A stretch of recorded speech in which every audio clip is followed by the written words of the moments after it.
Bonsoir. Présentez-vous s'il vous plaît. Madame Esther Folly, donc de Justice et Dignité, et puis Esther Conseil. Alors dites-nous, quelle est la conception que vous avez de la date du 5 octobre 90 dans l'histoire du Togo? Nous voulions amener les Togolais, les Togolaises à comprendre que chaque fois que nous voulons comprendre quelque chose, il n'y a pas que l'aspect physique et qu'il faut tenir compte de l'aspect spirituel également. Parce que ce qui est dans le domaine physique provient justement du domaine spirituel. Et si nous avons, c'est-à-dire notre vision, que nous avons des choses faussées, c'est-à-dire de l'extérieur vers l'intérieur, nous aurions du mal à trouver les solutions pour les maux qui minent notre pays. C'est ce qui nous a amené donc à faire cette conférence pour faire d'une pierre deux coups. C'est l'anniversaire donc du 23e anniversaire donc de cet événement important dans notre nation.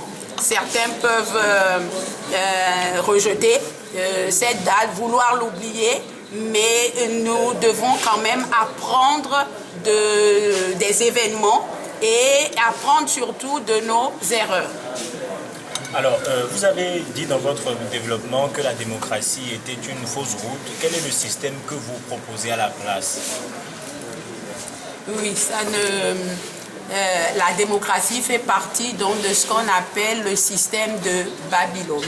Donc, c'est un tout. Et quand vous voulez changer quelque chose, vous ne changez pas les personnes qui sont ou bien qui portent cette chose sans changer le système. Donc il n'y a pas, ça dit qu'il y a le nouveau système que nous disons qui est initié par l'esprit et non par la sagesse humaine et qui a aussi ses composantes, ces structures de gouvernance et tout ça. Pour l'instant, il est trop tôt pour que nous puissions les dévoiler publiquement. Nous sommes en train de déblayer le terrain, amener le peuple togolais à prendre conscience qu'il y a une voie qui n'a pas été exploitée jusqu'ici, qui est la voie de l'esprit. Et pas l'esprit de manière telle qu'on nous l'a expliqué, de manière... Chaque fois qu'on parle de l'esprit, ça fait sourire certains. C'est grave, parce que l'homme, justement, a été créé à l'image de Dieu qui est esprit. Donc, il y a une part en nous de la divinité, de la spiritualité que nous avons négligée jusqu'ici. Et dans cette partie-là, justement, se trouvent les solutions que nous recherchons pour les maux de notre nation. Donc, il faut d'abord que la conscience collective puisse accepter qu'effectivement, il y a une voie non explorée vers laquelle nous pouvons aller. Et quand ce sera accepté, eh bien, nous allons maintenant dévoiler un peu plus cette nouvelle voie. Alors, quel sera, selon vous, l'avenir du Togo dans la suite logique de la date du 5 octobre 90?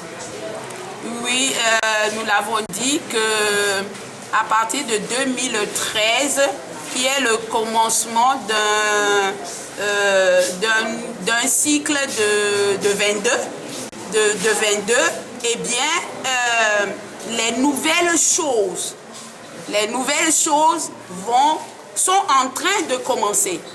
La simple raison est que ce genre de discours avant, maintenant, disons, a du mal à passer. Et que même qu'on puisse solliciter des journalistes pour aller dans ce sens. Au début, tout le monde disait non, le problème togolais, que c'est politique, c'est politique. Nous sommes de ceux-là qui disons non.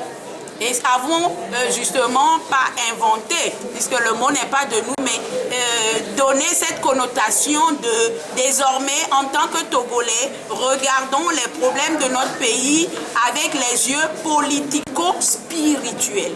Et voilà la nouvelle voie. Et donc, qu'est-ce qui va changer à partir du 23, de ce 23e anniversaire? C'est déjà que les Togolais puissent prendre conscience d'accepter que cette nouvelle voie existe et qu'ils peuvent l'exploiter. C'est bon.